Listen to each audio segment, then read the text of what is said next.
Bienvenue sur Endurance Fondamentale, le podcast où on emmène des sportifs courir et nous parler de leur parcours. Des chemins semés d'embûches, des itinéraires plus ou moins tracés, des gros dénivelés, bref, des parcours de vie rarement linéaires où l'endurance est fondamentale. Moi c'est Valentin, je cours depuis 12 ans et je parle depuis 29. J'adore rencontrer des gens et parler de sujets profonds avec eux. Et quoi de mieux que de le faire en courant. Et moi c'est Carla, passionnée de sport depuis toujours. Vous me verrez sur quelques épisodes, mais la plupart du temps je suis derrière la caméra. Alors pensez à activer la vidéo si vous êtes sur une plateforme qui le permet, que je n'ai pas pédalé pour rien. On vous laisse avec l'épisode. Bonne écoute.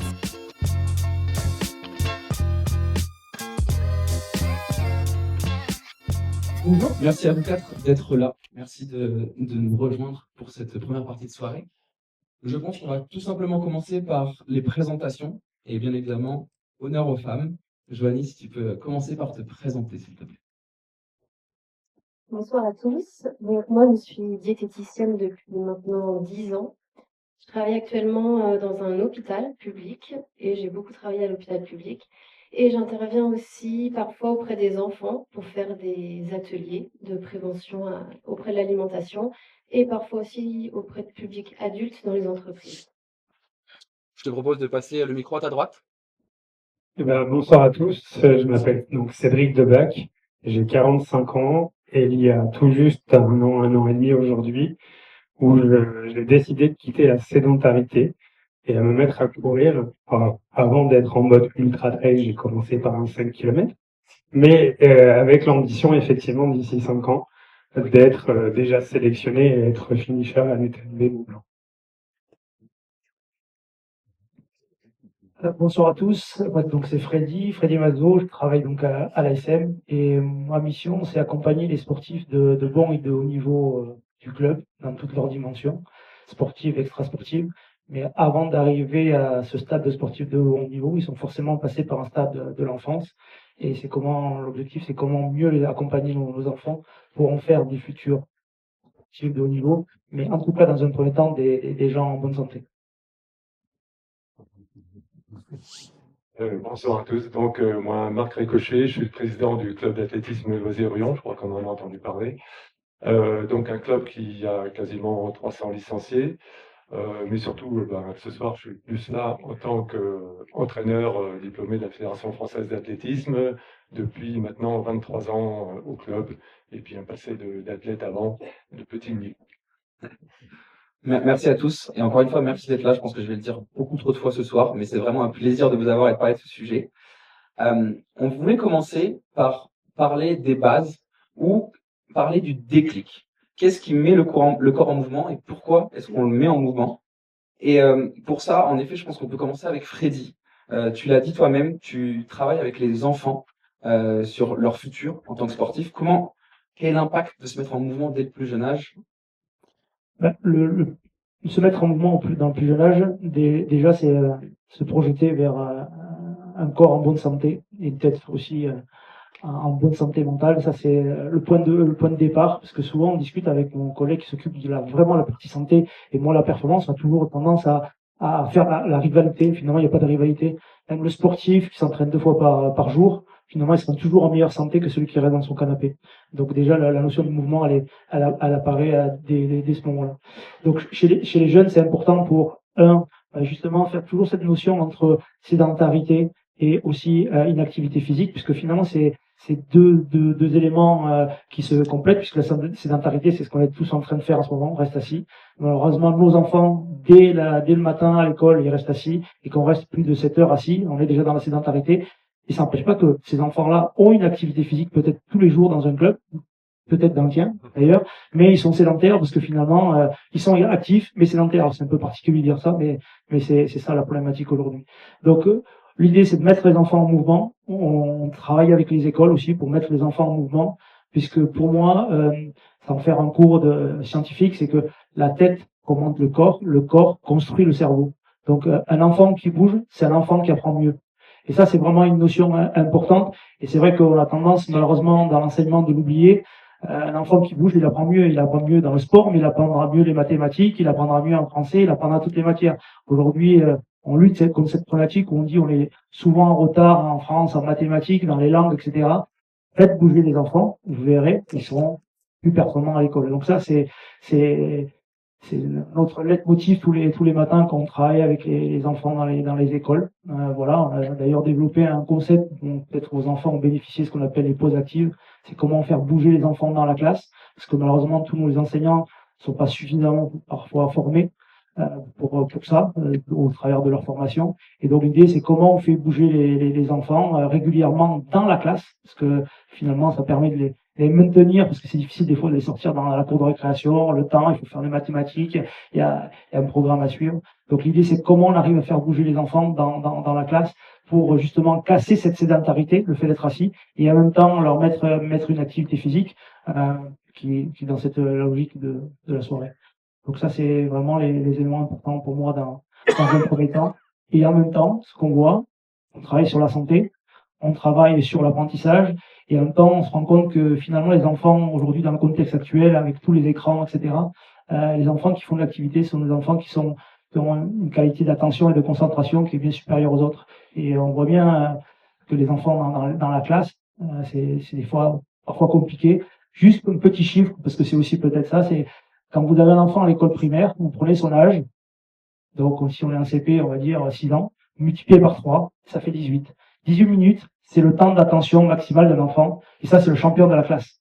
C'est le meilleur de la classe, 18 minutes.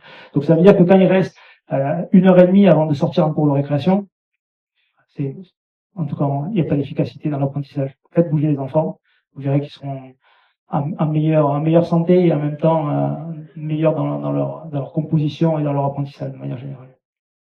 Je me permets de rebondir rapidement, mais je pense qu'on a quelques professeurs dans la salle et surtout beaucoup de parents. Quelles sont des choses concrètes qu'on peut mettre en place, justement, tu l'as dit, pour amener à ça? Aujourd'hui, malheureusement, ce qu'on remarque aussi, c'est pour ça qu'on l'a mis en place au club, ce qu'on appelle, alors des fois les gens disent mais comment ça se fait que vous faites de l'activité sportive déjà dès les 15 mois? À dire oui, vous êtes à l'ASM, on a dans la performance, à 15 mois déjà, vous pouvez parler champion de demain. En fait, l'idée c'est de faire bouger les enfants, mais finalement, c'est de rassurer les parents. Parce qu'aujourd'hui, je suppose, je sais pas si dans la salle, sauf que vous levez la main et vous me dites, est-ce qu'il y a des gens qui ont un diplôme de parent? Ce diplôme-là, il n'existe pas. Donc chacun fait avec son histoire. Et on voit bien qu'au travers de tous les réseaux, ce qu'on voit à la télé, le fait de... moi, j'allais à l'école, j'étais dans un petit village, j'allais à l'école à pied rapidement. Aujourd'hui, on dépose l'enfant au cas où il se passerait quelque chose, ce soit dangereux. On fait une promenade avec eux, ils montent sur un arbre, ils montent un arbre, on l'a à mettre, oh là, il risque de se blesser, etc. Donc déjà, c'est rassurer les parents. Je suis ici, j'ai un enfant, il tombe là. Oui, il a mal. Il a mal, mais ça dure pas longtemps. Et finalement, l'idée, c'est de rassurer les gens et de les mettre le maximum possible en mouvement. Et finalement, l'activité physique, c'est pas forcément que faire du sport, puisque à tout âge, on peut on peut tondre sa pelouse, etc. On peut faire pas mal d'activités. Mais l'idée, c'est déjà inciter les enfants. Alors, par les parents, c'est bien. Et après, le deuxième élément, c'est les clubs. Alors, à ceux qui sont dans les clubs, c'est-à-dire que les parents sont persuadés de l'intérêt. Et donc, aujourd'hui, ce qu'on fait la chasse, c'est à ceux qui sont pas dans nos clubs, qui soient chez nous ou ailleurs, pour les sensibiliser, parce que malheureusement, dehors, et des fois, malheureusement, à l'école, on a pas cette activité. Et pour terminer sur cet élément-là, c'est qu'on sait que le plaisir de l'activité commence avant 10 ans. C'est-à-dire que quelqu'un qui fait une activité sportive avant 10 ans, c'est un futur adulte sportif. Au niveau compétition ou loisir. D'accord, globalement, il y a toujours des gens qui commencent sur le tard, ça existera toujours. Mais globalement, c'est avant 10 ans. Sauf que si vous regardez bien, si vos enfants sont à l'école, l'enseignant de PS, il apparaît à quand? Après 10 ans. Et avant, non, on a des enseignants, mais qui sont spécialisés un peu de tout. Et souvent, ils ont tellement la pression des résultats de mathématiques, etc., que le sport, c'est un petit peu derrière. Donc, merci à tous les clubs de faire le job. C'est une très belle phrase pour finir cette intervention, merci. On a un exemple un peu contraire à côté, qui a malheureusement pas eu, on va dire, cette chance, et qui est parti d'un état très sédentaire pour se mettre en mouvement plus tardivement. C'est Cédric, il est là. C'était quoi pour toi le vrai déclencheur, et à quel point ça a été dur, du coup? Alors, déjà en termes de déclencheur, il n'y en a pas un, il y a plein de choses, surtout à 45 ans.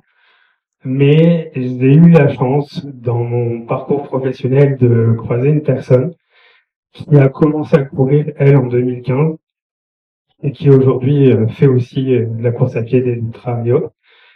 et qui du coup, dans mon métier, comme tu l'as dit, je suis communicant, j'ai pris l'habitude avec elle de travailler régulièrement son contenu autour de ses trails et de ses courses. Et c'est de là, en fait, entre guillemets, où je me suis dit, bon, si elle est capable aujourd'hui de gravir les Pyrénées ou d'autres types de montagnes, tu te dis, de ces cas, t'as donné envie d'essayer. Ben, je me suis dit, pourquoi pas essayer. Et donc ça, pour moi, c'est un des éléments. Mais il y en a eu plein d'autres. Il y en a eu plein d'autres dans le sens que il y a 2 ans, j'ai commencé.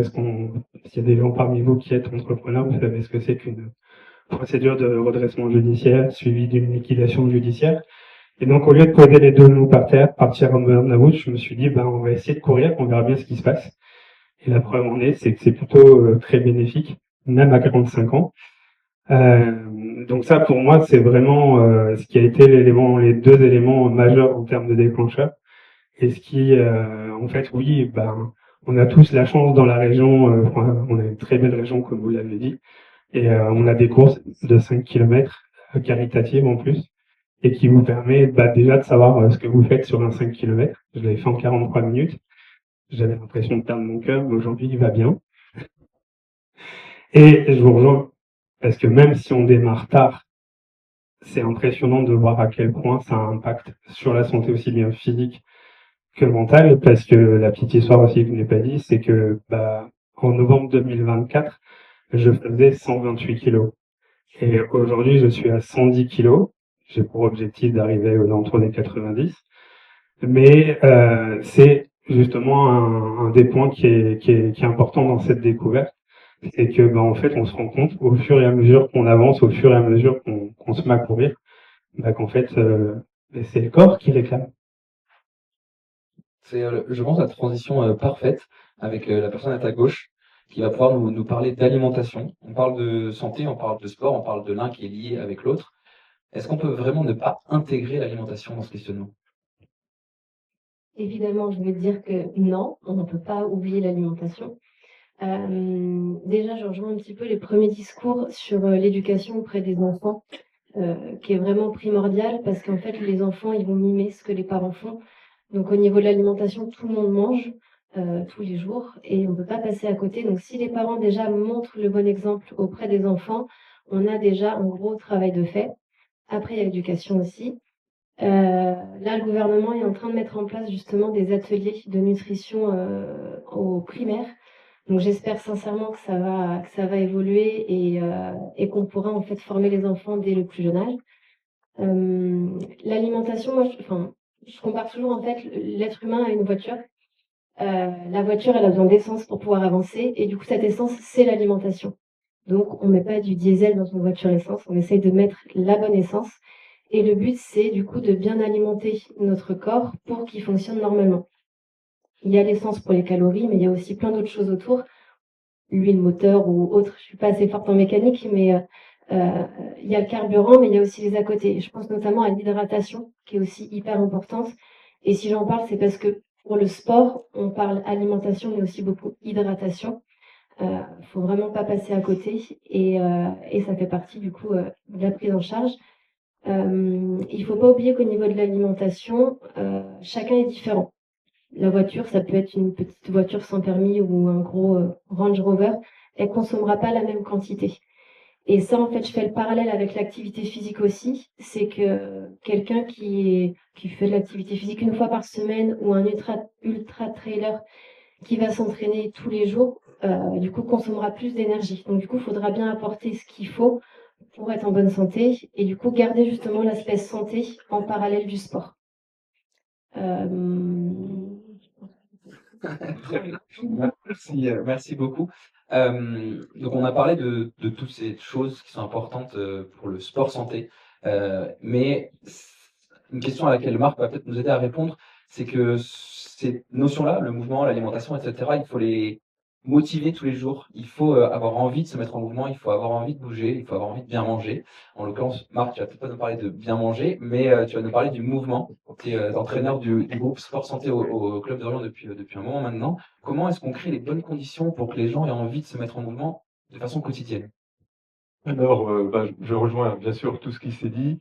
Vraiment, moi, j'insiste beaucoup sur les bienfaits du sport sur la santé et j'hésite pas des fois à citer quelques chiffres. Euh, voilà, en expliquant que quelqu'un qui va être sédentaire, au bout d'un moment, il va avoir son cœur qui peut battre à 60-75 pulsations minutes au repos. Qu'un sportif un peu entraîné va facilement descendre sous les 60, 50. Donc c'est important, c'est-à-dire que le cœur fatigue moins. Et puis on est capable, si on est bien entraîné, de monter pas mal dans les tours, comme on dit, c'est-à-dire de multiplier peut-être par 4 son nombre de pulsations par minute. Donc on va amener beaucoup plus de sang à l'organisme, aussi bien aux muscles qu'aux organes, et du coup beaucoup plus d'oxygène. Voilà. Donc, je donne des exemples très précis qui montrent voilà, que c'est très important de se bouger. Il y a ça, il y a d'autres exemples simples. Hein. Moi, j'ai aussi des retours d'expérience de beaucoup d'athlètes, donc j'en fais part en leur disant, moi, j'ai des athlètes qui vraiment me disent, je suis beaucoup moins malade qu'avant. Alors, on a l'avantage d'être un sport d'endurance et en extérieur. Inconvénient en extérieur, des fois en janvier, février, ça pique. C'est un peu inconvénient. Mais voilà, on renforce ses défenses immunitaires et c'est pas seulement de l'observation. Maintenant, il y a de la documentation scientifique là-dessus. Donc, j'insiste beaucoup sur des éléments comme ça. Après, j'ai un autre exemple. Monsieur Grenet parlait de triple pontage. Moi, c'est une grosse hernie discale. J'ai une paralysie partielle d'une jambe. Voilà. Quand j'étais au CHU, voir le professeur Chazal, je lui ai dit, bon, bah, j'imagine que le sport, pour moi, c'est mort, surtout les courses à pied. Il m'a dit non, au contraire. Faites du sport, renforcez-vous, gainez-vous, de manière à ce que les muscles soutiennent bien tout le squelette. Et puis, n'hésitez pas à courir. Il y a aussi de la documentation scientifique là-dessus, qui dit bien que la course à pied, de manière raisonnée, encadrée, hein, ça permet aussi de lutter contre les risques, diminuer en tout cas les risques d'ostéoporose, par exemple. Diminuer aussi les risques de dernier discal, hein, tout simplement, en faisant bien travailler les disques intervertébraux. Et puis, bien sûr, ça permet de limiter les risques de maladies cardiovasculaires, etc. Donc, j'insiste beaucoup là-dessus. Après, sans rentrer dans les performances, je vais en citer une. C'est pas pour la performance, c'est surtout un indicateur de conditions physiques. Je me rappelle au début où j'ai entraîné, il y a un athlète qui est arrivé, 52 ans. Il courait un peu de son côté, voilà, quelques footings. Et puis, il avait fait un 10 km, 52 minutes. 52 ans, 52 minutes. C'est pour ça que je me souviens bien, ça fait simple. J'aime bien les choses simples. Et puis, je l'ai entraîné, voilà, faire du fractionné, etc. Et au bout de 2 ans, il est descendu à 42 minutes. Voilà. Donc, alors c'est pas tant, bon, on était content pour lui, pour la performance, mais c'est pour dire, voilà, ça montre bien tout ce qu'il a pu gagner en termes de conditions physiques, c'est-à-dire capacité aérobie, hein, capacité à oxygéner son organisme, et tonisme musculaire. Je vais finir là sur le tonisme musculaire. Moi, j'insiste beaucoup. Je cite aussi un chiffre. Passé 30 ans, si on ne fait pas d'effort, si on ne fait pas d'activité physique, on baisse en tonisme musculaire. Alors, c'est pas linéaire. On sent bien les paliers. Hein, je les sens bien dans les paliers. En tous les cas, on dit souvent qu'en 10 ans, on peut perdre 10% de tonus et de masse musculaire. Voilà. Et si on perd de la masse musculaire, on gagne en masse grasse. Donc, voilà. Et masse musculaire, même au repos, on dépense des calories. La masse grasse, on dépense quasiment 0 calories. Voilà, donc je cite des petits exemples comme ça. Et après, pour les plus jeunes, on essaye vraiment de leur dire, l'athlétisme, c'est un jeu au départ. Hein. On essaye de démystifier sur les compétitions. Venez, vous n'êtes pas obligé de faire des compétitions. Et c'est marrant, au bout d'un moment, on voit les gens s'inscrire aux compétitions. Et puis, dernier exemple, on essaye d'aller au Foulée Vichy-Soise tous les ans au club. Il y a 2 ans, on était 39 à y aller. L'année dernière, on était 51. Cette année, on est 91 de classe à y aller. Voilà. Donc, et c'est pas moi qui dis, allez, vous inscrivez, hein, faites la course. Hein, c'est les gens entre eux qui disent, bah, c'est super bien. Donc, il y en a qui vont pour dire, bah, je vais faire la première course de ma vie. Donc, je vais essayer de faire un 10 km, de le finir. Cette année, un 5 même. Ou l'année dernière, bah, j'ai fait 1 heure ou 1h05. Je vais essayer de gagner quelques minutes. Enfin, voilà. Bon. Il y en a aussi beaucoup plus de monde qui s'inscrit au restaurant après la course.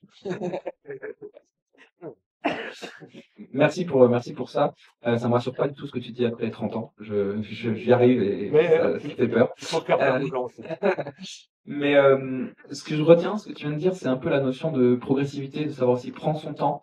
C'est bien beau, on a posé les bases, on en a parlé tous les quatre, mais il faut savoir ne pas brûler les étapes et prendre son temps pour ne pas que le corps en souffre non plus. Et j'avais une question pour Cédric. À quoi il ressemble du coup ce chemin avec cette notion de progressivité dans ton cas, sans toutes ces bases dont on avait parlé justement. Alors, comme on l'a dit, en mouvement, tout est possible. Et ça, pour moi, c'est la phrase qui résume exactement dans quel état d'esprit je suis aujourd'hui. Et pour moi, en même temps, tu l'as dit, et je le dis constamment avec Clément, c'est qu'il faut effectivement faire confiance au process. Ça, c'est indéniable. On n'a qu'un seul corps, il faut savoir l'écouter. C'est difficile, mais il faut savoir prendre le temps aussi. Même quand on a 30 ans ou quand on en a 45 ou je ne sais pas, il faut savoir prendre le temps. C'est hyper important. Et tu peux me rappeler ta question? Je pense que je suis parti un peu. À quoi ressemble ton chemin Mon chemin, justement, mon chemin, il ressemble un petit peu à tout ça. En fait, c'est courir, c'est effectivement se mettre en mouvement, c'est apprendre étape par étape le process, c'est apprendre sur le 10 km de Vichy, parce que quand je l'ai fait l'an dernier, pareil, on m'a appris à manger. Pendant qu'on court, il faut manger. Attends, je veux courir pour perdre du poids, et en même temps, il faut savoir manger sur une course. Faut arriver à expliquer ça au niveau du cerveau. Et après, c'est de se dire, ok, on y va étape par étape. Donc, je vous ai dit, j'ai commencé avec un 5 km, j'ai fait mon premier 10 km. Mon premier 10 km, je l'ai fait en 1h36. Mon troisième 10 km, je l'ai fait en 1h15, sachant qu'il s'est passé un peu plus de 6 mois entre les deux. Parce que, justement, il faut faire confiance au process. Il faut y aller progressivement. Il faut savoir écouter son corps. Il faut oser aussi savoir s'entourer. Il y a de super personnes ici qui sont capables de faire des miracles, et j'en suis la preuve vivante, d'y aller progressivement. Alors, je veux pas être technique, mais effectivement, le côté ultra trail, le Mont Blanc, on parle d'une course de 170 km, 10 000 mètres de dénivelé positif. On n'y accède pas comme ça parce qu'on décide du matin au soir de je veux faire le Mont Blanc. Il y a un process aussi à respecter. Il y a, bon, faut pas être très technique, mais il faut avoir des points, il faut avoir être dans le classement, il faut faire des courses spécifiques dédiées à ça. Et on verra bien ce qui se passe dans 5 ans. Aujourd'hui, je peux pas dire si je vais le faire ou pas le faire, mais en tout cas, je prends le chemin pour y aller. Et du coup, il faut apprendre à courir, chose que j'ai faite aussi. Juste après le 10 km de la Tour Eiffel, j'ai eu l'opportunité de rencontrer justement un prof de PS qui m'a appris à courir. Parce que naturellement, on est tous capables de mettre une basket au pied et d'aller courir. Mais apprendre à courir, ça a fait une sacrée différence, et c'est là aussi que le corps l'apprécie beaucoup mieux derrière. Parce qu'on nous parlera peut-être un jour de savoir ce que c'est qu'une foulée. Mais donc voilà, c'est plein de petites choses mis bout à bout qui me permet d'être là aujourd'hui, d'être là ce soir devant vous, d'être à 30 jours ou 37 de mon tout premier marathon sur Paris, le 12 avril prochain, et enchaîner avec nos magnifiques courses qu'on a à la VVX au mois de mai. D'ailleurs, on fait une course dédiée à la VVX le 14 mai. Pour celles et ceux qui n'ont jamais osé faire du trail, venez, parce que justement, on va avoir l'occasion de pouvoir, et je vais être là aussi, de pouvoir courir ensemble dans notre magnifique territoire, comme vous l'avez dit tout à l'heure. Donc le chemin, c'est ça, c'est d'y aller par étapes. Donc là, on est 2026, 2027, 2028, 2029, 30. Et peut-être quand on aura l'occasion j'aurais fait mon premier 50 km ou 80 km, on en reparlera. Mais pour l'instant, je suis très serein parce que même moi, pourtant, c'est ce corps que j'habite depuis 45 ans, me surprend encore aujourd'hui, et vraiment Ce qui est impressionnant aussi, vous pourrez peut-être en dire un mot là-dessus, c'est à quel point aussi ça a un impact positif, parce que je suis diabétique, je fais de l'apnée du sommeil, je suis en surpoids, et quand je regarde les prises de sang, c'est de plus en plus bénéfique. Merci. Et bravo, je pense qu'on peut le dire. Ouais. Je pense que c'est un peu la plaisir, franchement. Merci de partager ça. Tu as parlé d'apprendre à courir. Et du coup, j'avais une question pour Freddy. Physiologiquement, en quoi c'est plus dur pour un adulte que pour un enfant de se mettre en mouvement? on repart sur l'éducation. Ce qui est important aussi, bon, ici, après, il y a beaucoup de gens du milieu de l'athlétisme, en tout cas de la course à pied. Je crois qu'aujourd'hui, il faut que, pour enseigner cette notion-là, il faut qu'on ait une notion qui est importante, c'est le plaisir. Ça, c'est important parce que s'il n'y a pas de plaisir, forcément, l'abandon est proche. Et on sait bien que dans toutes ces disciplines, comme tu évoquais la notion de process, c'est sur du long terme. On va avoir des résultats, pas forcément, on peut avoir des résultats rapides, mais l'idée, c'est comme l'alimentation, quand on fait un régime, ça s'inscrit dans la longueur. Donc, chez les enfants, nous, on milite pour quelque chose qui est très simple, c'est on lutte contre la spécialisation précoce. Pour donner le choix. Quand on dit lutter contre la spécialisation précoce, ça veut dire que c'est quelqu'un, dès le plus jeune âge, qui va faire une activité et une seule activité avec, déjà, rapidement, du volume. Généralement, quoi ça mène? Ça mène la blessure, parce que sur un corps qui est en plein développement, si je prends l'exemple, je suis droitier, je joue au tennis, forcément sur une articulation, un bras droit qui est en pleine croissance, de solliciter, sursolliciter, du coup, on risque la blessure. Et les résultats scientifiques le montrent. Deuxième chose, c'est que, en même temps, quand j'ai fait beaucoup d'activités où j'ai répété jeune, il y a beaucoup de jeunes, au moins de l'adolescence, chez les garçons et encore plus chez les filles, malheureusement, il y a beaucoup d'arrêts. Donc l'idée, on essaye, en tout cas c'est ce qu'on essaie de faire au club, c'est sensibiliser les gens sur le multipratique. Parce qu'aujourd'hui, vous, comme vos enfants, quand ils sont allés la première fois prendre une première licence, ils l'ont fait parce que ils ont un grand frère ou une grande sœur qui faisait déjà cette discipline, papa, maman qui l'ont fait, le copain, le cousin, une émission à la télé, ils sont allés sur une activité. Et est-ce que c'est vraiment l'activité dans laquelle ils prendront le plus de plaisir?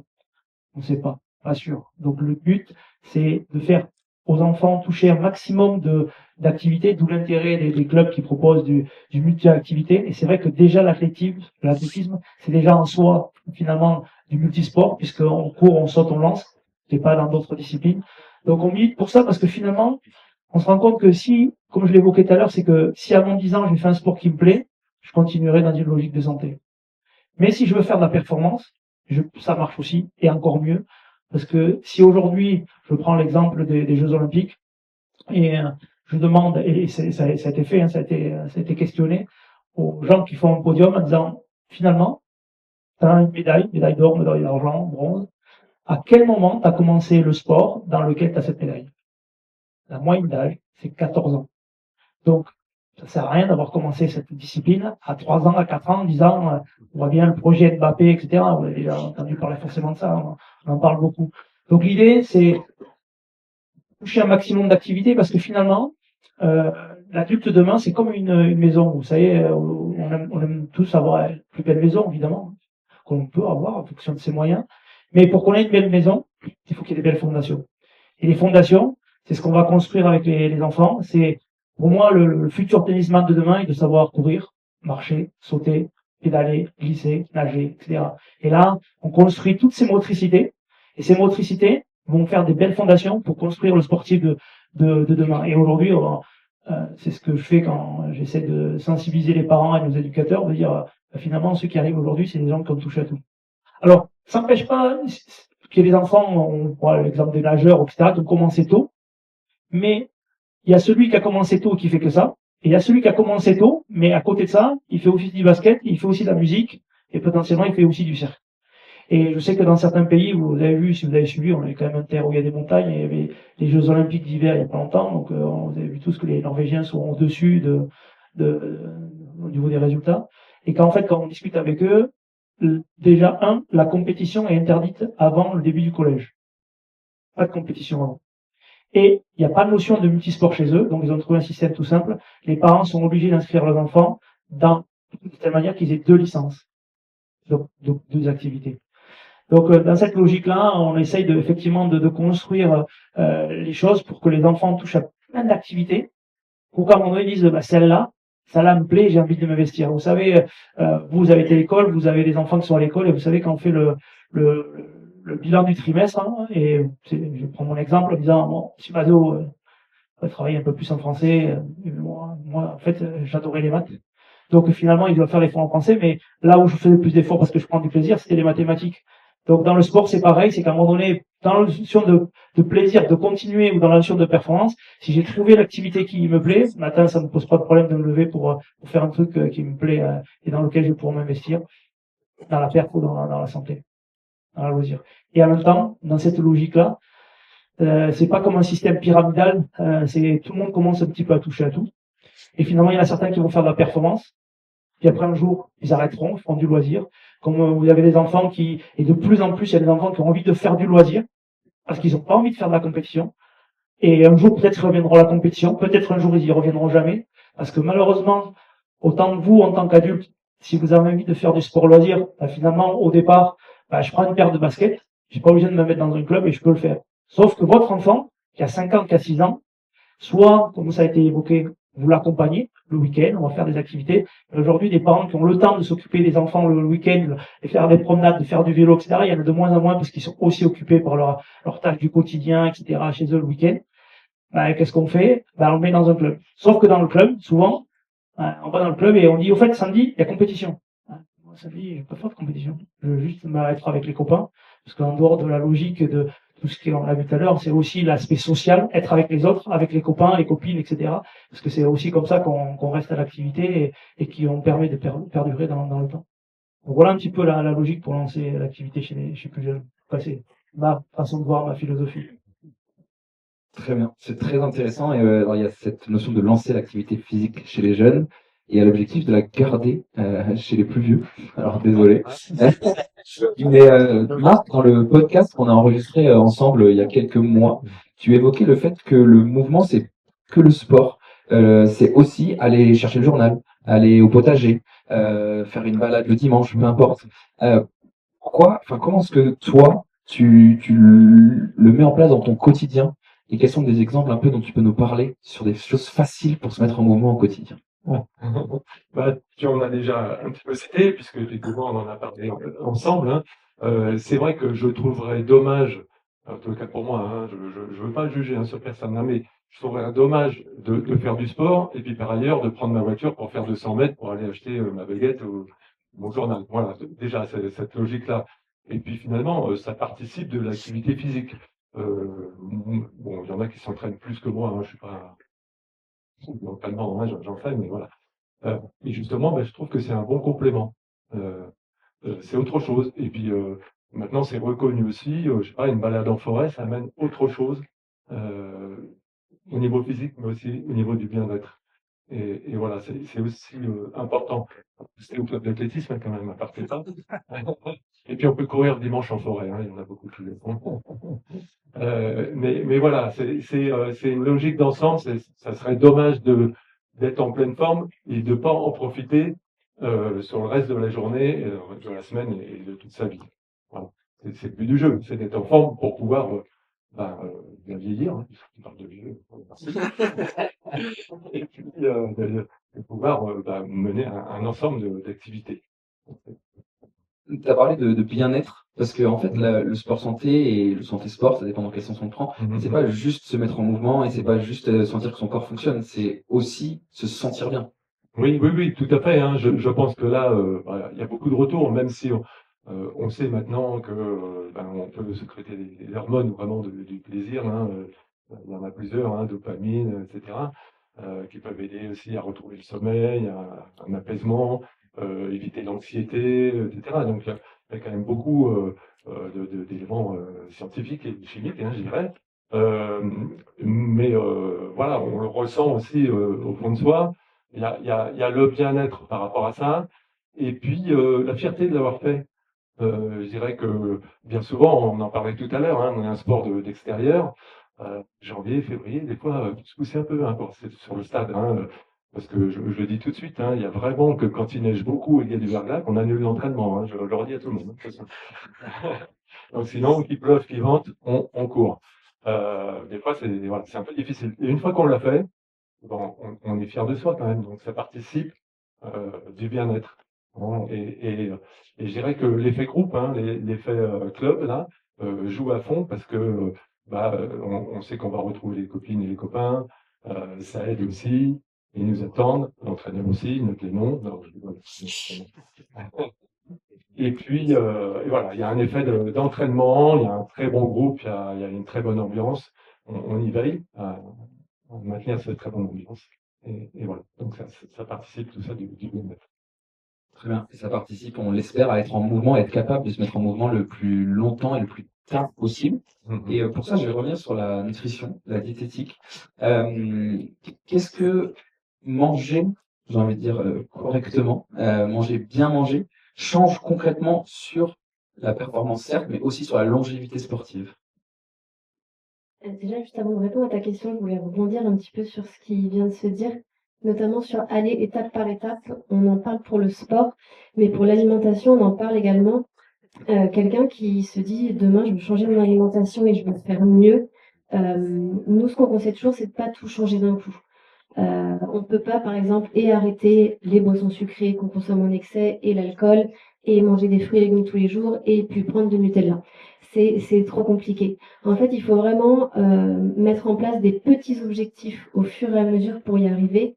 Et c'est ça qui fait la longévité en général, pour le sportif aussi, mais pour que tous les efforts qu'on met en place au quotidien perdurent dans le temps, c'est hyper important d'y aller étape par étape. On voit beaucoup de choses sur les réseaux ou autres où on veut perdre 20 kilos en 2 mois, on veut tout changer du jour au lendemain, mais malheureusement, ça fonctionne pas. Il y a plein d'études qui le prouvent, hein. Il faut y aller doucement, mais sûrement. Ça, c'est vraiment hyper important. Pour en revenir à ta question, je vais d'abord parler de la longévité sportive. L'alimentation, elle a vraiment un rôle clé. Je pense notamment aux fameux fruits et légumes dont on parle tous les jours, qui sont hyper importants au quotidien pour tout le monde, et en fait qui ont un rôle d'antioxydant. Les antioxydants, on en entend un peu parler parfois, ça limite le vieillissement des cellules. Les cellules, si elles sont en bonne santé, elles restent en bonne santé plus longtemps. Donc des cellules en bonne santé, c'est des cellules par exemple musculaires qui vont être actives plus longtemps et en forme plus longtemps. Et là, l'alimentation, elle a vraiment un rôle hyper important. Et je pense aussi aux personnes âgées dont on parlait tout à l'heure. Leur alimentation, elle est vraiment très très importante pour pouvoir maintenir une activité physique, maintenir du coup des mouvements. L'alimentation, elle a un rôle clé, notamment on parle des protéines par exemple chez la personne âgée. Et en fait, sans cet apport suffisant, ça sera beaucoup plus difficile de maintenir cette fameuse masse musculaire qui est importante en fait au quotidien pour aller chercher le journal, pour aller à la poste par exemple. Pour la performance sportive, donc bien sûr l'alimentation elle a aussi un rôle hyper important. En fait, on voit surtout des études qui montrent la contre-performance d'une mauvaise alimentation. Des carences, par exemple, peuvent entraîner une ostéoporose, on en a entendu parler tout à l'heure, des fractures de fatigue, on en entend aussi de plus en plus parler. Elles sont très très souvent liées à une sous-alimentation. Pour le coup, souvent les sportifs augmentent petit à petit leur intensité, mais n'augmentent pas forcément l'alimentation en pensant bien faire. Mais en fait, il y a un risque de carence du coup et de manque. Et c'est là où on peut avoir une fracture de fatigue, une fatigue générale aussi, par exemple. Chez les femmes, un arrêt des règles, c'est un signe, par exemple, de sous-alimentation chez la sportive. Donc non, c'est pas normal de plus avoir ces règles quand on fait beaucoup de sport. Chez l'homme, c'est un peu plus complexe, mais il y a aussi plein de facteurs comme ça qui mettent en avant une alimentation qui n'est pas suffisante. Un autre exemple, c'est par exemple aussi sur l'hydratation. Un certain pourcentage de déshydratation, ça va diminuer les performances en compétition, mais les performances de manière générale. Voilà, on disait avant, c'est maintenant plus exactement le cas, mais que 1% de déshydratation, c'est 10% de performance en moins. Donc, je vous laisse faire le calcul sur, par exemple, un temps de 52 minutes ou 10 km ou autre. On peut vite, en fait, galérer à avoir notre objectif parce qu'on ne sait pas assez alimenter.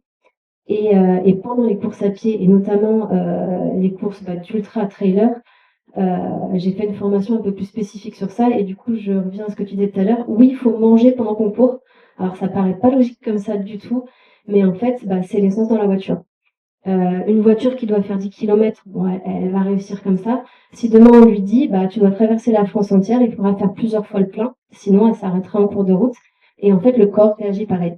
Si on lui apporte pas d'énergie pendant la course, et il y a un moment en fait où on aura un petit coup de mou, on n'ira pas à la vitesse qu'on souhaitait aller, et du coup, on n'arrivera pas à notre objectif. Et ça, du coup, pour la performance, ce qui est important aussi, c'est de s'entraîner lors des entraînements à manger pendant qu'on court. Ce qui est pas habituel, hein.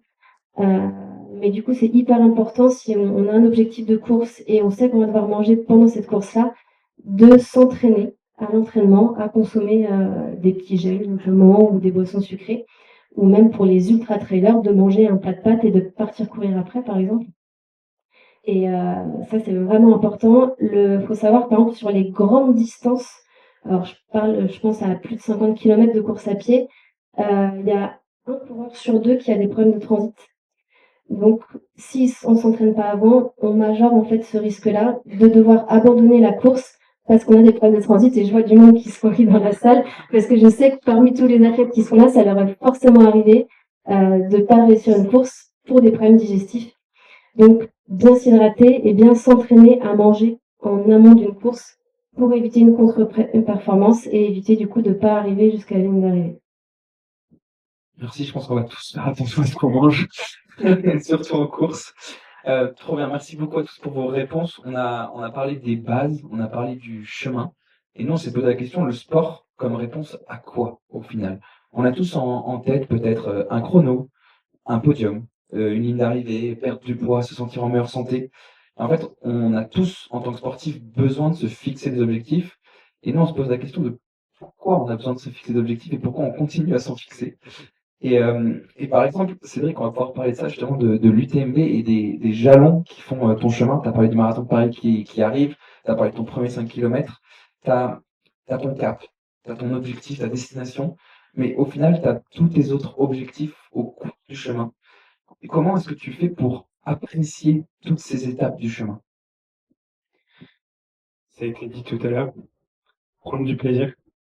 C'est la base de tout pour courir, c'est vraiment prendre du plaisir et ça, c'est la base. Mais effectivement, on m'a posé la question parce que vu que je documente quotidiennement sur les réseaux tout le chemin, justement, et si demain il n'y avait pas d'objectif, il n'y avait pas les réseaux, est-ce que tu continueras à courir? Et ma réponse c'est oui, évidemment, parce que maintenant que je sais ce que c'est. Alors oui, j'ai fait des courses, j'ai fait du cross au collège, j'aimais pas ça. Et sincèrement, j'aimais pas ça. Qu'est-ce qui a fait qu'aujourd'hui je l'apprécie plus? Je serais incapable de l'expliquer. Je pense que on est tous différents et ça l'explique. Mais pour moi, c'est vraiment ça la différence. Et effectivement, il y a l'objectif, il y a l'UTMB. Heureusement qu'il y ait les étapes intermédiaires, parce que 5 ans, c'est demain, mais c'est en même temps long. Donc, et c'est ce qui est, pour moi, la réponse à ta question, c'est tout ça, c'est le process, c'est mettre des courses au bon moment, respecter les plans d'entraînement, c'est prendre du plaisir quand tu fais tes courses, c'est choisir les courses aussi qu'on veut faire, parce elles ont toutes des particularités qui ont aussi leur importance, que ce soit au niveau du dénivelé, que ce soit au niveau si le terrain est technique ou pas. Et selon aussi au niveau où j'en suis, tu vois, par exemple, là, on programmerait demain une course de nuit, je l'ai pas encore appris, donc c'est très compliqué. Effectivement, apprendre à manger pendant les entraînements, c'est évident qu'il faut le faire. Ne jamais tester quoi que ce soit sur une course le jour même d'une course, et aussi d'être bien chaussé au niveau des pieds, ça aide beaucoup. Et pour moi c'est ça, mais effectivement, ouais, sans objectif, je pense que c'est différent. Je peux pas dire que c'est impossible, parce que c'est faux, parce qu'on peut courir, il y a plein de gens qui courent sans forcément d'objectif. Mais ça met quand même un petit piment en plus, quoi. Très bien. On parle de plaisir, on parle de plaisir dans l'activité. On parle tout le temps de plaisir dans l'alimentation, justement. Et pour autant, bien se nourrir et prendre du plaisir à bien se nourrir, ça fait partie du chemin. Comment est-ce que l'alimentation peut être un moteur de plaisir? Selon moi, l'alimentation, c'est toujours un plaisir. Donc déjà, ça va être difficile un petit peu de parler de non-plaisir dans l'alimentation.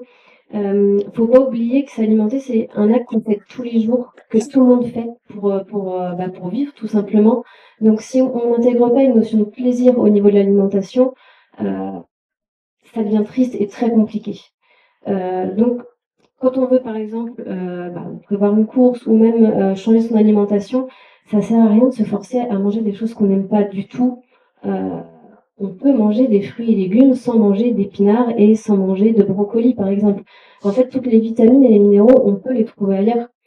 Donc, si on n'aime pas quelque chose, on le met de côté et on va essayer de cuisiner des aliments qu'on aime et on n'hésite pas à les pimper un petit peu, à rajouter des épices, à faire des belles présentations, à rendre le moment convivial aussi, parce que la convivialité au moment du repas, elle est hyper importante. Donc, si l'alimentation, c'est pas un plaisir, il faut le faire devenir un plaisir. Parce que sinon, ça devient vraiment une contrainte. Et je pense aussi aux sportifs pour lesquels parfois c'est compliqué parce qu'il faut y penser justement. Comme tu disais, bah, il faut s'entraîner à manger en courant. Il faut se dire, ok, bah, demain, si j'ai telle course, qu'est-ce que je dois manger, comment je dois le manger. Et pour certains, c'est là où la notion de plaisir, elle est un peu compliquée. Les gammes maintenant de produits, elles sont quand même hyper larges dans les commerces. Je pense aux fameux petits gels, hein. Il y en a au coca, il y en a au citron, il y en a à la menthe. Bah, prenez ceux que vous aimez déjà. On a déjà fait un premier pas. Et certains font des préparations maison aussi, du citron avec du miel, des choses comme ça. Et mine de rien, quand on court et qu'on a préparé un petit quelque chose qu'on aime, ça nous donne un coup de peps au niveau énergie, mais ça nous fait un petit coup de peps aussi au niveau plaisir et au niveau cerveau, hormones dont on parlait tout à l'heure. Donc si on peut intégrer le plaisir dans tout ce qu'on mange et qu'en plus ça nous apporte du bien pour notre corps, je pense que c'est l'essentiel. Et il y a aussi, enfin moi je pense que je suis dans une catégorie de personnes qui est très contente de beaucoup manger après un bel effort. Je m'entraîne beaucoup et après je mange beaucoup. Il y a double plaisir. Il y a ça aussi. Complètement. Pour beaucoup, en fait, c'est de pouvoir se dire, chouette, le repas d'après la course, c'est vraiment le repas qu'on attend et on y a même pensé parfois pendant la course. Et souvent, c'est des repas un peu plus riches. Mais comme je disais tout à l'heure, faut pas diaboliser certains repas. Le coureur, il a plus de besoins que quelqu'un qui est sédentaire.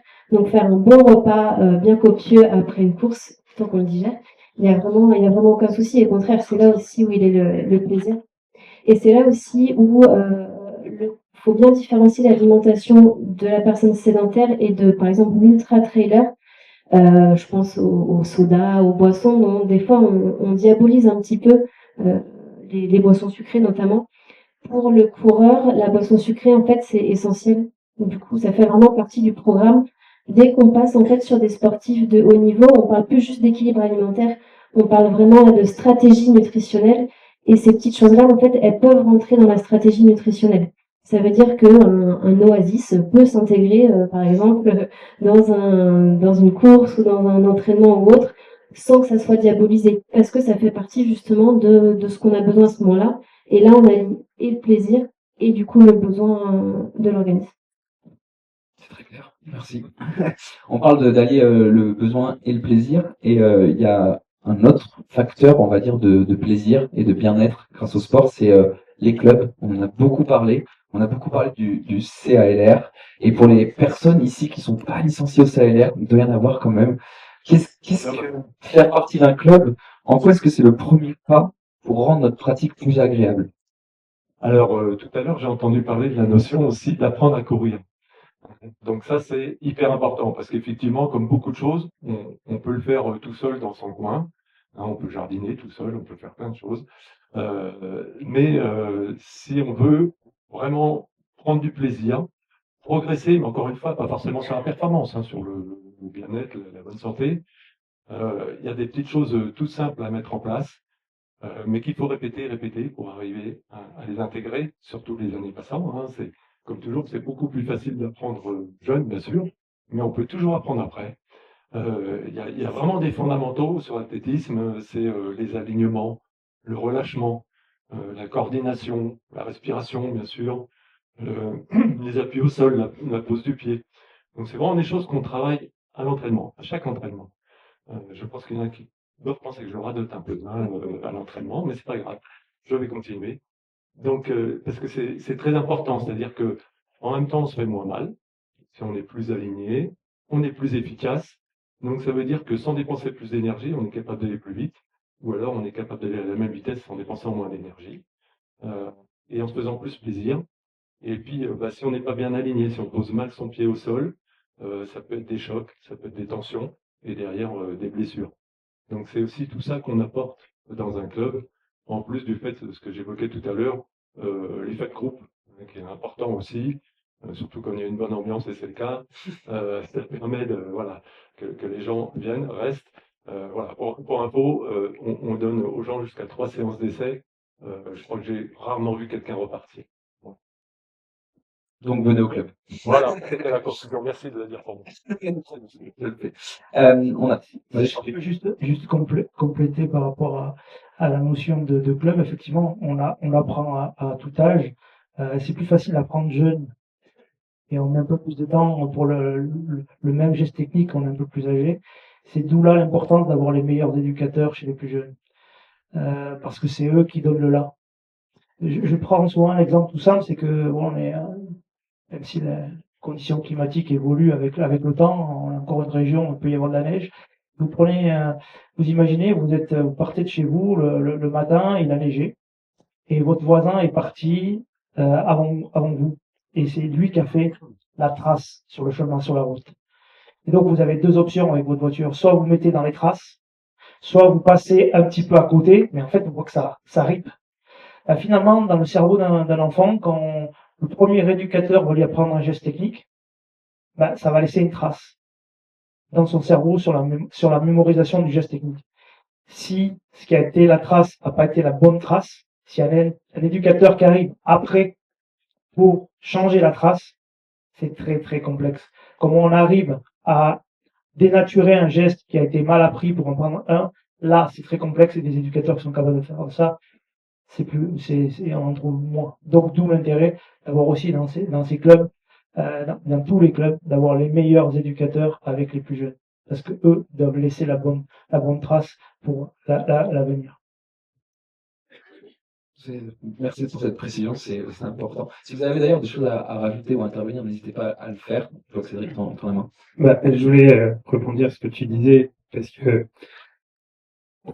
moi, personnellement, à ce stade, j'ai pas, d'un point de vue alimentation, j'ai justement évité de partir dans tout ce qui est extrême en termes de régime, voire même régime strict. Et le terme que j'aurais plutôt, c'est le terme que j'utilise aujourd'hui, tu me diras si il est correct ou pas, mais c'est vraiment une éducation alimentaire. C'est même pas un rééquilibrage alimentaire, c'est plus une éducation alimentaire. Parce qu'effectivement, on l'a dit, il faut savoir manger pendant qu'on court, mais il y a aussi cette notion de continuer à se faire plaisir, bien évidemment. Bien évidemment, je suis comme tout le monde, ça m'arrive encore d'aller au fast-food, ce qui est logique. Mais c'est vraiment une notion d'éducation qui fait de se dire effectivement la veille de course ou le jour d'une course, qu'est-ce que je mange, qu'est-ce que je vais manger. Et c'est vraiment une perception qui est complètement différente.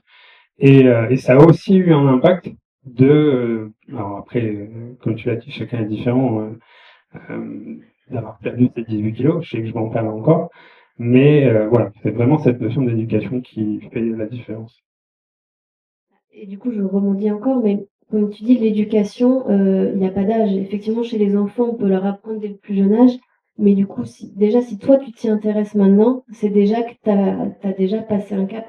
Et ça, c'est top de déjà se réfléchir à ce que je vais manger. C'est que déjà que tu fais le lien entre les deux et que tu te poses les bonnes questions. Donc après, bien sûr, il faut apprendre, essayer d'apprendre les bonnes choses pour pouvoir le faire.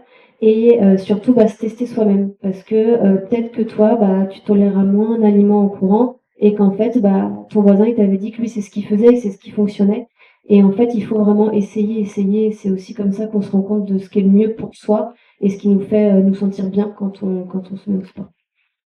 Et en fait la perte de poids aussi elle peut être importante dans le sens où un poids qui diminue, c'est du coup moins de pression sur les articulations, sur les pieds, etc. Mais c'est important que cette perte de poids, elle soit aussi progressive et pas trop drastique. Parce qu'en fait, sinon, même pour l'organisme, qui aussi retient plein de choses, pour lui, en fait, il réagit mal si la perte de poids, elle est trop rapide.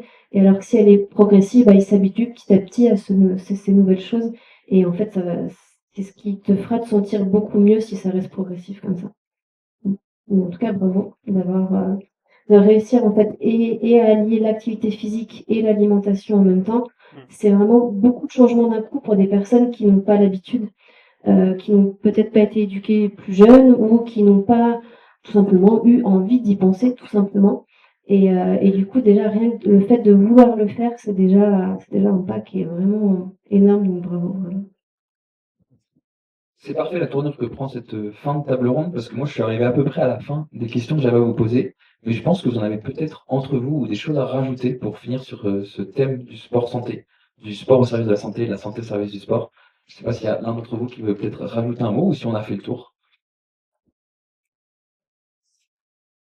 Peut-être dans la continuité, comme on évoquait la notion de chemin, le chemin, il est propre à chacun. C'est vrai que le petit souci pour avancer, c'est de donner des objectifs.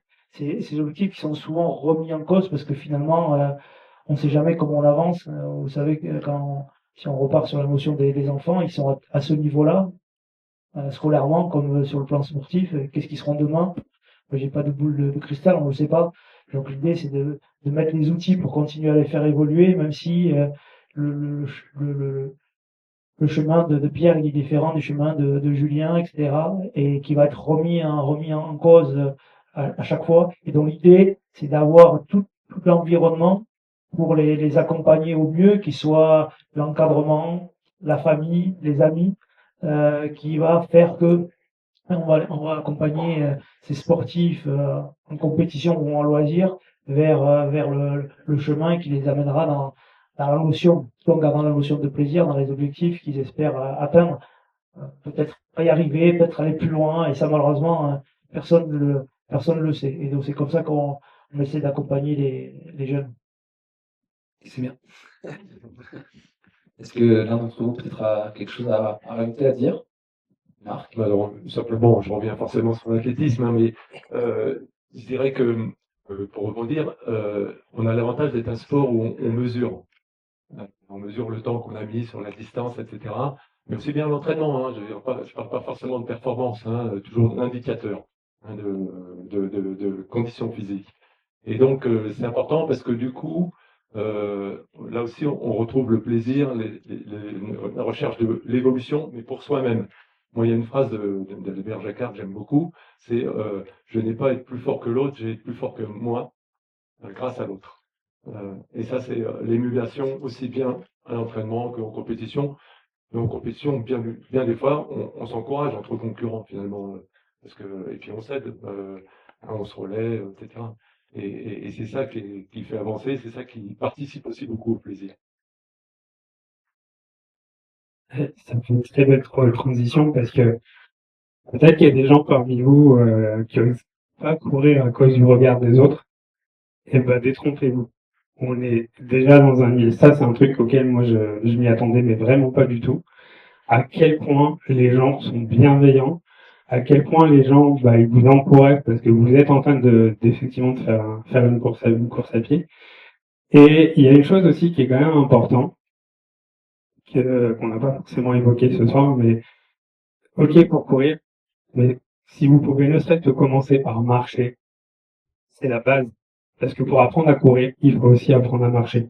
Je sais pas si on est vraiment aujourd'hui obligé de faire 10 000 pas par jour, mais en tout cas, moi je sais que la marche à pied m'a beaucoup aidé aussi, quoi. C'est vrai qu'on entend beaucoup la notion des 10 000 pas. Voilà, il y a des pays d'ailleurs dans lesquels il y a, même dans les écoles, dans certains pays anglo-saxons, sur cette notion-là. Moi, je crois que, après, c'est vrai qu'on parlait de la notion de mesure.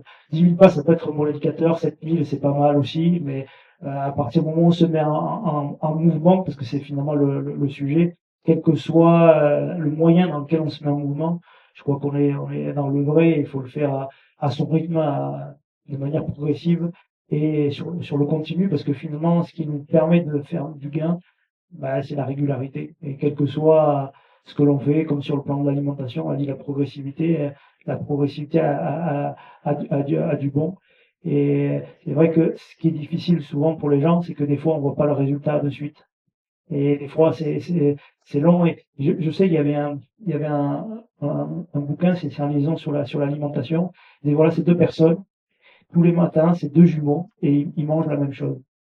Sauf que, au petit déjeuner, il y en a un qui prend en plus un carré de chocolat. Un. Et le matin, après avoir mangé le carré de chocolat, ou dans la journée, ils se pèsent, finalement, ils font toujours le même pot, tous les deux. Le lendemain, c'est toujours la même personne qui prend le même carré de chocolat, ils se pèsent, et finalement, ils sont toujours tous les deux le même poids. Au bout d'un mois, finalement, on voit pas trop d'évolution, etc. Et d'un seul coup, petit à petit, bah, ça va s'enfléchir, et celui qui prend le carré de chocolat, bah, lui, il va prendre du poids. Et donc, ça prend du temps. Ben, dans l'autre sens, pour la progressivité, c'est aussi la même chose. Des fois, c'est long, mais c'est finalement, on est là tout au long de la vie, 80, 90, 100 ans. Le but, c'est long la vie, et donc l'idée, c'est d'avoir ces petits moments où on est toujours en mouvement, on s'équilibre bien, on dort bien aussi, parce que c'était pas le sujet, on n'est pas forcément d'experts sur la thématique ici, mais la notion de sommeil aussi pour la récupération, c'est aussi important. Et tous ces petits moments où on se sent efficace, ben, c'est comme ça qu'on vit en meilleure santé et potentiellement avec des rêves, avec des objectifs et avec des performances.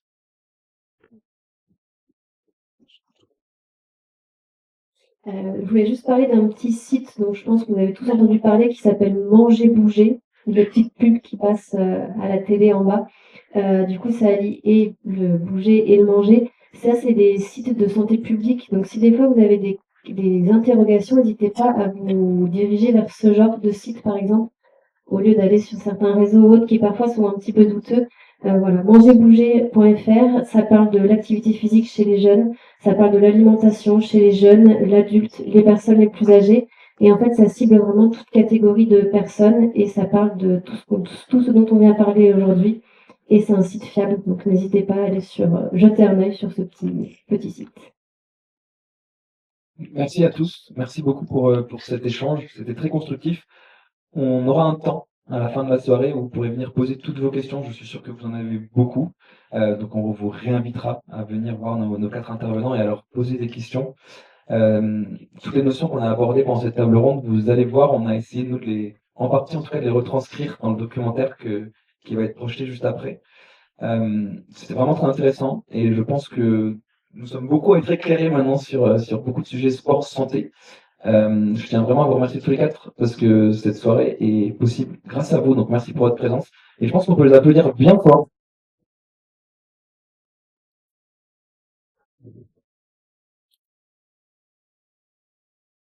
Et sur ces belles paroles, je vais inviter Marc, Freddy, Cédric, Joanie à rejoindre leur place et on va pouvoir passer à la deuxième partie de la soirée. Merci beaucoup.